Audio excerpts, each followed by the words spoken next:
Hello, and welcome back to another episode of Dirt Path Exploration. Today, we traveled to River Falls, Wisconsin to take a hike at the Kelly Creek Preserve.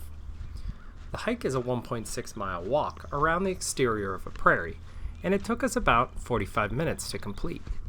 It's open to the sun for its entirety, so ensure you're using sunscreen and you have an ample supply of water for the hike.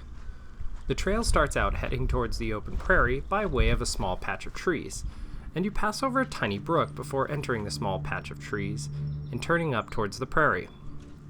There is a small side path that heads down towards some water. It's an excellent part of the hike, but best left for the end. After you enter the prairie, we turned left and began the trail which takes you along the exterior, and along the woods which, depending on the time of day, can provide a small bit of shade in sections, but mostly you'll be out in the sun. The trail does have a midpoint, where a short trail can return you to the intersection by the woods, should you need to cut the hike short for one reason or another. There are numerous birds seen flying about the prairie, and if you don't see them, you will certainly hear them. There were also numerous mushrooms we saw while out hiking. No morels, though, to the dismay of my fellow hiker, but we looked nonetheless.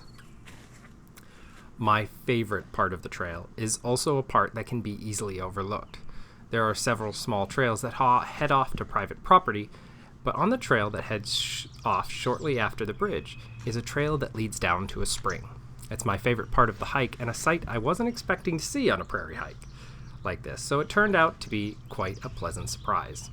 I suggest you take the side path on the way back, as the breeze blowing over the cool spring water will definitely cool you down a bit after the heat of the prairie.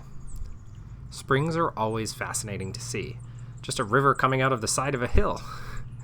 It's like a smaller but much easier to get to spring than the one in Forestville State Park in Minnesota.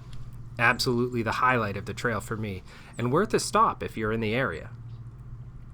Thank you for watching, and if you like this video, hit the like and subscribe buttons. Also, don't forget to let us know your favorite trails in your local area.